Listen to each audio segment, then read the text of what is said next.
En el año 2002 salió una película que se llama John Q. Yo no sé cuántos la han visto. Juan, su segundo nombre es la inicial, la Q. John Q. Esta película trata acerca de un padre desesperado. Un padre desesperado porque su hijo de 9 años tiene una enfermedad en el corazón. Y el problema es que la aseguranza no cubre la operación de su hijo. Son muchos miles de dólares. Y entonces ellos venden todo. Venden en su casa todos los muebles, los carros, todo, con tal de poder reunir la cantidad que necesitan. Pero sin embargo no llegan. Y no solo es el problema de la aseguranza, sino que porque necesita un trasplante de corazón, también tiene que estar en la lista de espera, esperando que haya un donante, alguien que haya firmado que sus órganos pueden ser donados para futuras operaciones, y pues tiene que estar en la lista, tiene que aparecer el donante, tiene que morirse alguien para que él pueda recibir un corazón, y tiene que ser el primero en la lista. Entonces, padres desesperados, su esposa, finalmente lo que hace termina haciendo algo que no es bueno, no es algo que se recomienda, pero es un padre desesperado, y lo que él hace es que termina secuestrando al cirujano del corazón dentro del hospital con la intención de que su hijo sea operado. Pasan circunstancias y sí, finalmente su hijo es operado, así que se las recomiendo para que puedan verla. Pero el punto que estoy tomando de esta película es la desesperación que puede tener un padre en momentos donde la vida de su hijo está en peligro.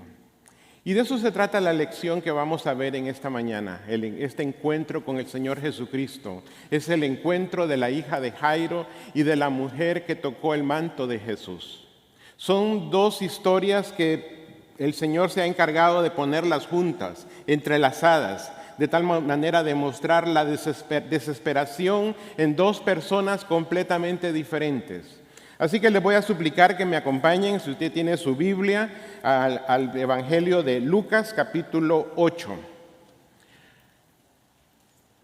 Lucas es bien interesante porque Lucas no es judío, es griego, es médico. Y Lucas no fue testigo de los eventos como ocurrieron. Lucas se dedicó a la tarea después de estar investigando, entrevistando personas para poder redactar de lo que tenemos ahora como el Evangelio. Por eso Lucas, el lenguaje que ocupa es un lenguaje muy fino, muy refinado. Usa las figuras literarias porque no es un pescador, es un profesional que Dios usó con este propósito. Y si pusiéramos en cantidad, Lucas, que también escribió el libro de Hechos, podemos decir que en cantidad escribió más que Pablo. Todo lo que él escribe, sus pasajes son largos. Pero en esta ocasión, él se dedica a narrar este acontecimiento. Así que en Lucas 8, comenzando en el versículo 40 hasta el final, su palabra dice así: Cuando volvió Jesús, le recibió la multitud con gozo, porque todos le esperaban. Entonces vino un varón llamado Jairo, que era el principal de la sinagoga, y postrándose a los pies de Jesús le rogaba que entrase en su casa, porque tenía una hija única, como de 12 años, que se estaba muriendo, y mientras iba, la multitud le oprimía. Pero una mujer que padecía de flujo de sangre desde hacía 12 años y que había gastado en médicos todo cuanto tenía y por ninguno había podido ser curada, se le acercó por detrás y tocó el borde de su manto, y al instante se detuvo el flujo de su sangre. Entonces Jesús dijo: ¿Quién es el que me ha tocado?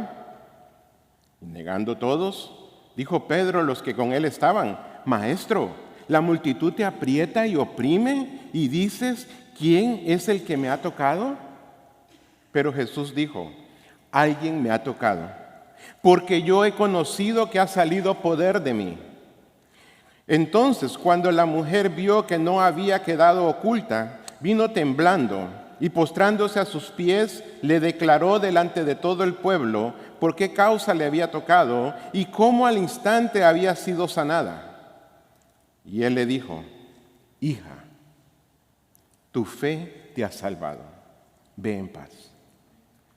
Estaba hablando aún cuando vino uno de la casa del principal de la sinagoga a decirle: tu hija ha muerto, no molestes más al maestro. Oyéndolo, Jesús le respondió: no temas, cree solamente y serás salva. Entrando en la casa no dejó entrar a nadie consigo, sino a Pedro, a Jacobo y a Juan, al padre y a la madre de la niña. Y lloraban todos y hacían lamentación por ella. Él dijo: no lloréis, no está muerta, sino que duerme. Y se burlaban de él, sabiendo que estaba muerta. Mas él, tomándola en la mano, clamó diciendo: muchacha, levántate. Entonces su espíritu volvió, e inmediatamente se levantó, y él mandó que se le diese de comer. Y sus padres estaban atónitos, pero Jesús les mandó que a nadie dijesen lo que había sucedido. En esta mañana yo quiero tocar al menos 5 puntos de este pasaje. Lo primero de ello es el contexto, lo que está ocurriendo. Si usted nota en el versículo 40, la primera frase dice: cuando volvió Jesús, le recibió la multitud con gozo porque todos le esperaban.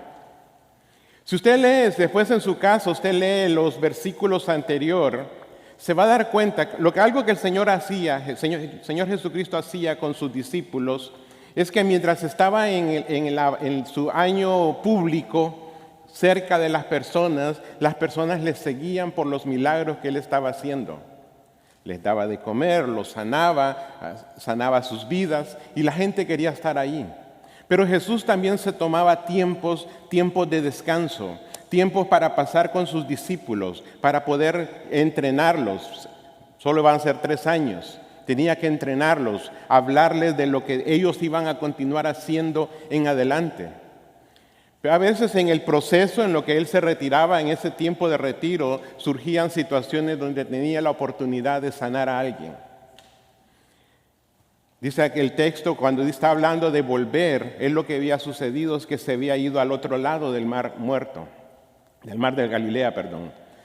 Y estando allá en lo que es la zona donde encontramos la historia del Gadareno, este lugar, ahí se encontró con una persona que estaba poseída por demonios. Jesucristo lo sanó. Cuando lo sanó, estos demonios pidieron poder irse a un hato de cerdos y se fueron. Jesucristo los mandó y se fueron y se tiraron sobre el mar, en una peña.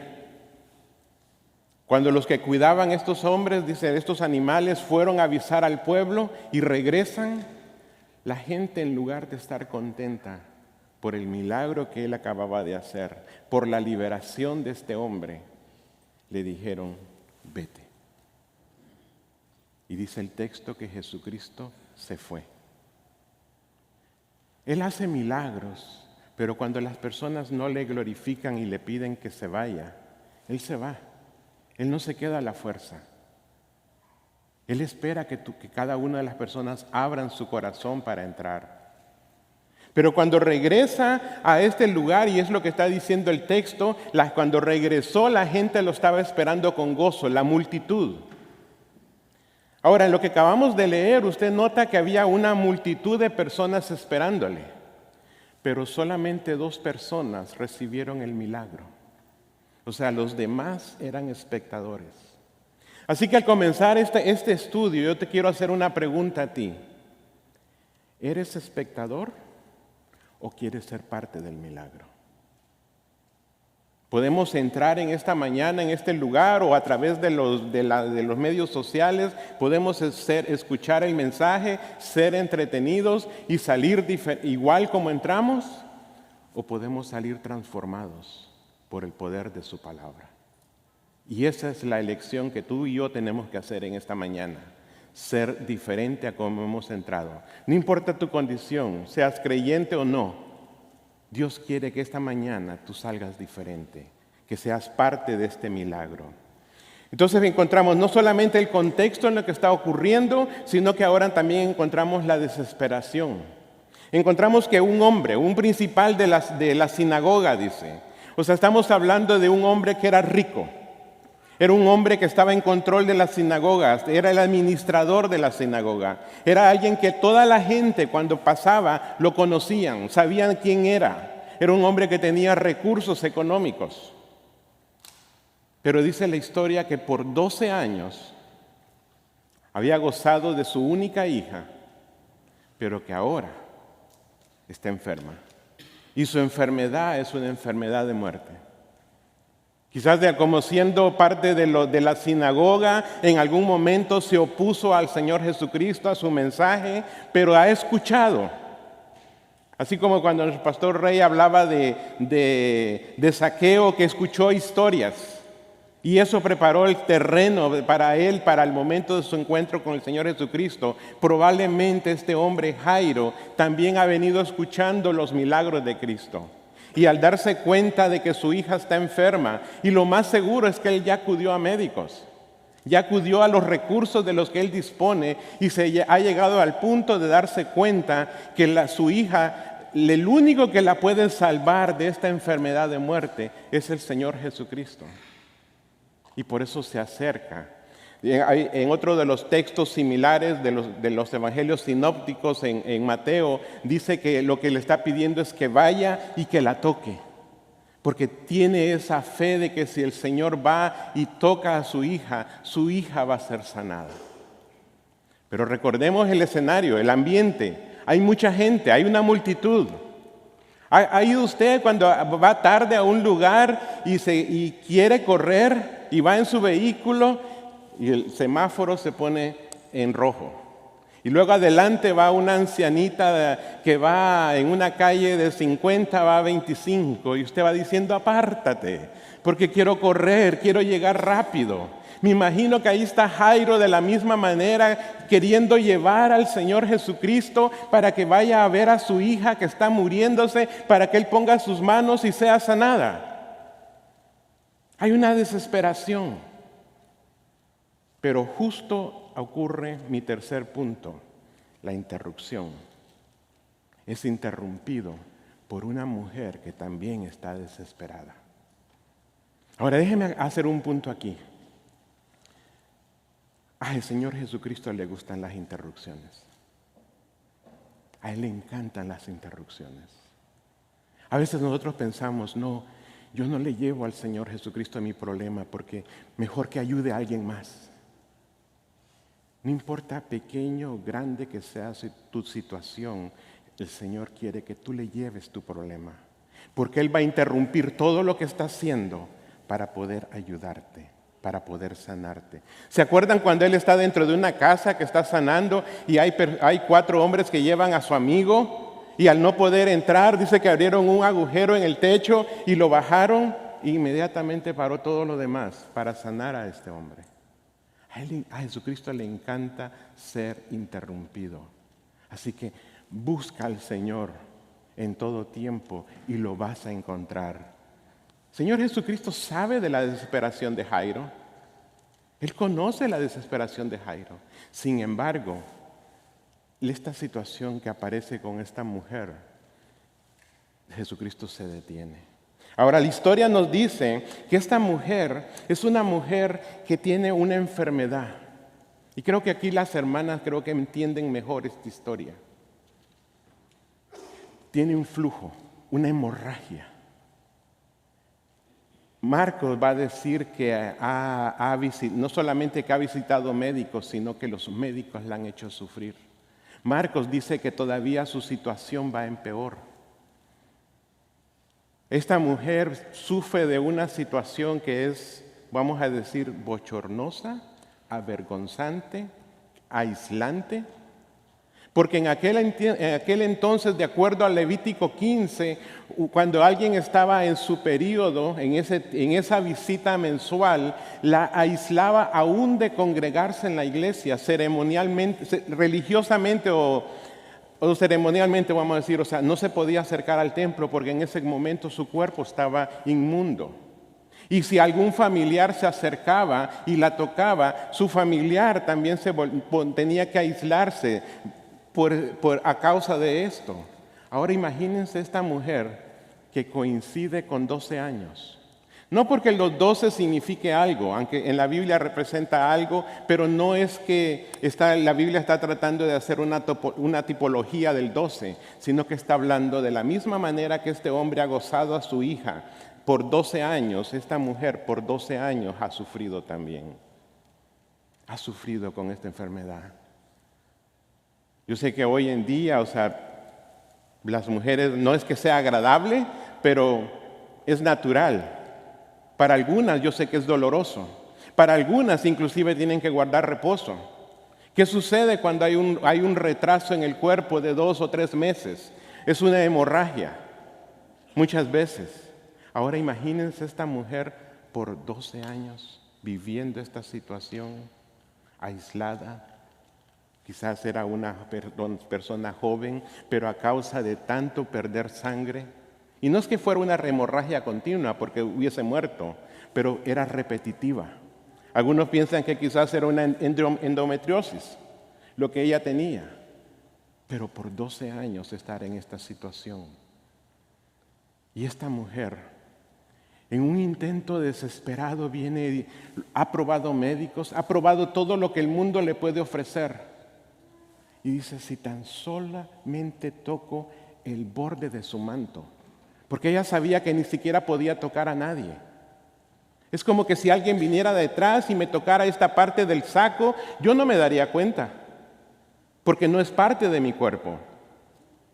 Pero el Señor Jesucristo dice, llegó y en el momento que tocó esto que son como el hilo trenzado, que era parte del adorno que tenía su ropa, en el momento que ella lo tocó, dice que su flujo se detuvo. En ese momento fue sanada. Quizás, como digo, hoy en el siglo XXI, o siglo XXII diríamos, tener un flujo de sangre así no es algo que nos aparta. Tal vez no es algo que nos aparta por 12 años. Pero ¿cuántas personas viven una historia, aún hoy en día, aquí en nuestro templo, con una situación que han vivido por 12 años? Mujeres, ¿qué tal un incesto, una violación, un abuso sexual que ocurrió desde niñas? Y por 12 años, o quién sabe más o menos, lo guardamos en silencio. Nos aísla, porque nos es difícil poder ir y ser abrazado o abrazar a alguien. Nos separa de las personas. Venimos al Señor y aún estando con el Señor todavía hay temor en nuestros corazones. A veces siempre decimos, la gran mayoría que pasan esta situación son mujeres, pero también hombres. ¿O qué tal sencillamente es una situación de una adicción, un pecado secreto? Estamos aquí en la iglesia, pero quizás tenemos una doble vida. Pero son cosas que sabemos que en nuestro corazón nos aíslan, nos separan, porque hay una conciencia que no nos deja tranquilos. Y en esta mañana, al igual que esta mujer, Cristo también quiere liberarte. Si tan solo, dice esta mujer, pueda tocar el borde de su manto. Ahora, dice que esta mujer tenía fe y tocó el borde de su manto.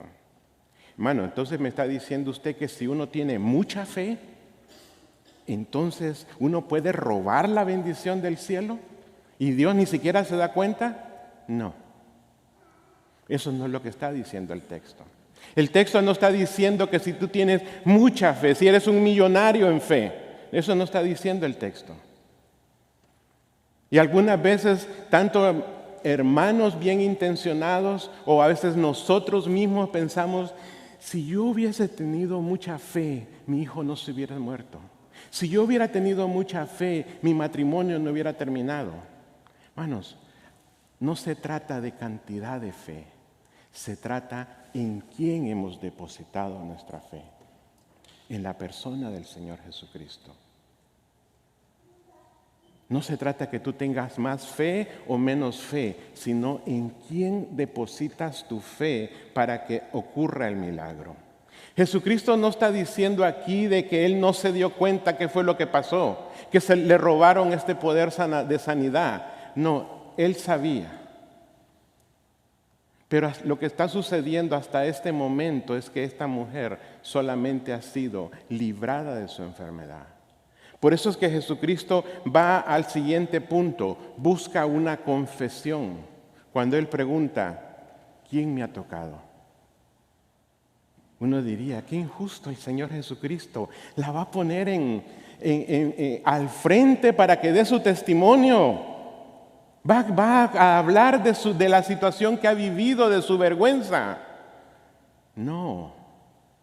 Porque el Señor la está pidiendo que confiese con su boca, tal como dice Romanos, que no solamente es creer en el corazón, sino que hay que confesarlo con su boca. Porque hasta este momento el hecho de que ella tocase el manto de Jesús fue sanada de su enfermedad, pero su condición espiritual todavía sigue siendo igual y Jesucristo lo que quiere es sanarla espiritualmente.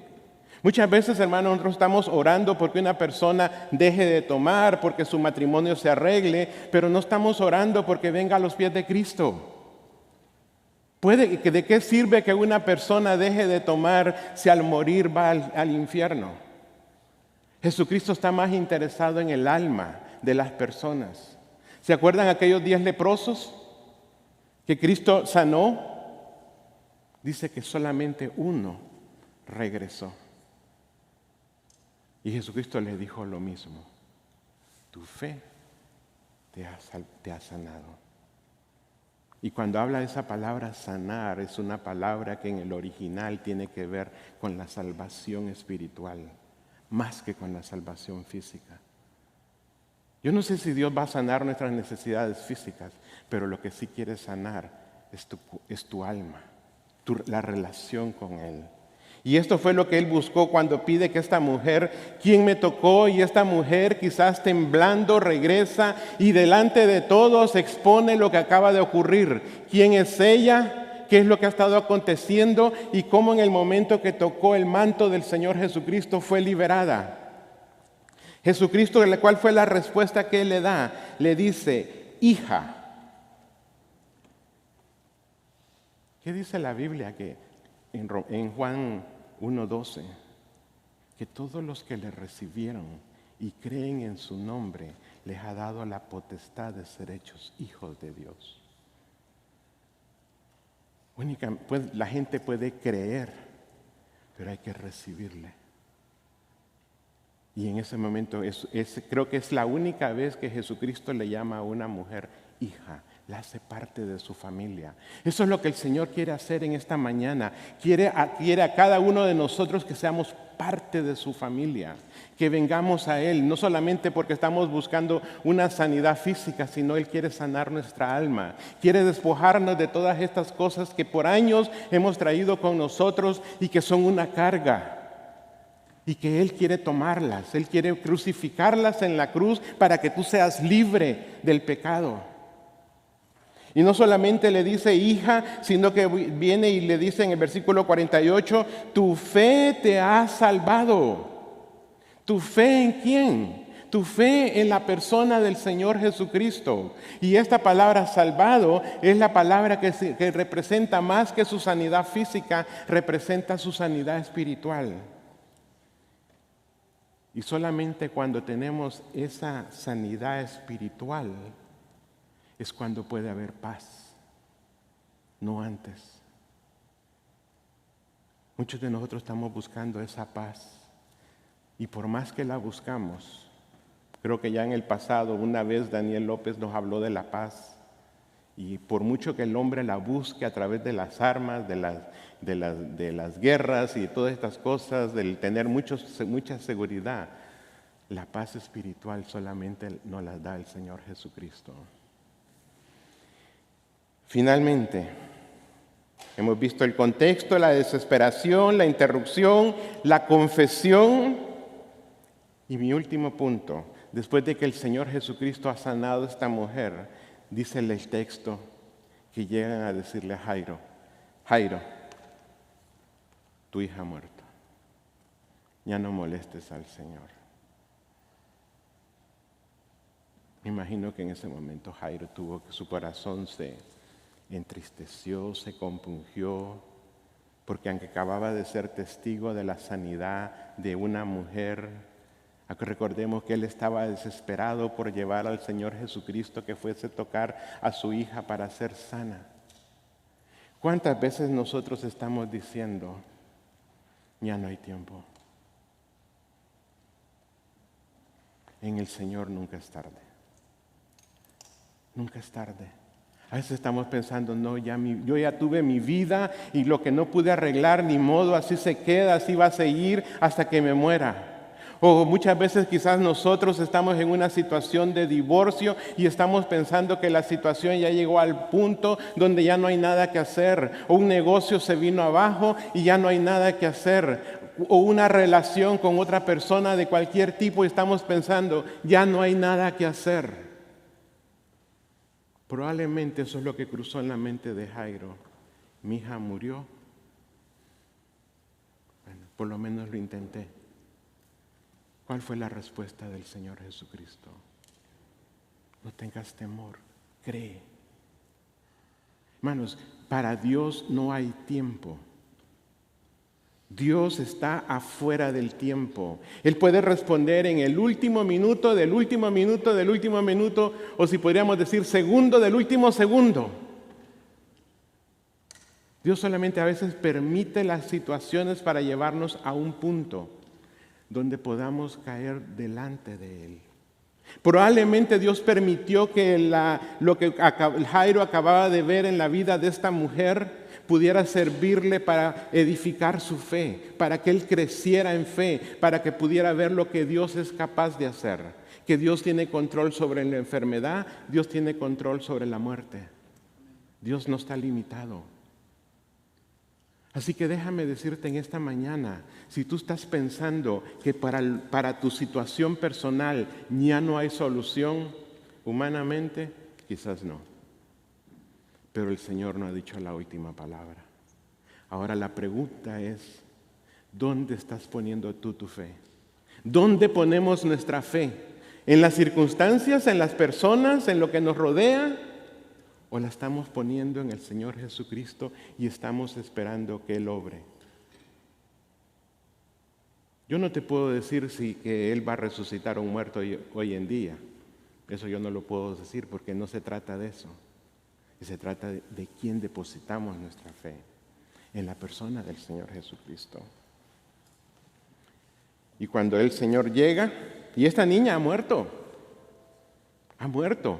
Porque cuando uno lee y se da cuenta que ya habían personas que estaban haciendo un alboroto. En aquel entonces, cuando alguien moría, déjeme ponérselo de esta manera, cuando ocurre un accidente, están los dos carros que han chocado y hay como 20 grúas, porque se están escuchando de que ha habido un accidente y todas corren para hacer el negocio. En aquel entonces, cuando alguien fallecía, había un grupo de personas que eran los que llegaban a llorar y gritaban. O sea, eran como personas contratadas para mostrar el dolor. Y siendo Jairo un hombre influyente, lógicamente habían llegado, iba a haber buena paga, porque lo hacían por contrato. Y ellos se aseguraban de que la persona hubiese muerto para poder comenzar a hacer todo esto. Mateo dice que hasta habían flautas, estaban tocando. O sea, esta niña estaba muerta. Pero Lucas agrega algo más, que cuando Jesucristo oró, dice que su espíritu volvió. O sea, literalmente esa niña había muerto. pero Jesucristo tiene el poder para resucitar. Así que en esta mañana, hermanos, mi invitación no solamente es a personas que no conocen de Cristo, mi invitación es a ti como creyente. ¿Hay algo en tu vida como esta mujer que todavía está guardado ahí, que todavía causa dolor, quizás un daño que te hicieron en el pasado, alguna situación que tú no has confesado, algún pecado guardado, alguna situación de todavía tienes un deseo de venganza, todavía no has perdonado a nadie? No esperes más tiempo. Este día, dice la Biblia, hoy es el día de salvación. Hoy es el día en que Dios quiere hacer un cambio en tu vida. Dios quiere transformar tu vida. Dios quiere que seas como esta mujer, poder decir al Señor Jesucristo: tu fe te ha salvado, ve en paz. ¿No te gustaría salir esta mañana con paz en tu corazón, diferente a como has entrado? ¿O quieres salir sencillamente como un espectador que vio el milagro de Dios, pero salí igual? Dios quiere la transformación en nuestras vidas día a día. Este es el día de tener un encuentro con el Señor. No lo desperdicies. Busca al Señor. Deposita tu fe en Él y deja que Él obre. Vamos a orar. Padre, gracias, Señor.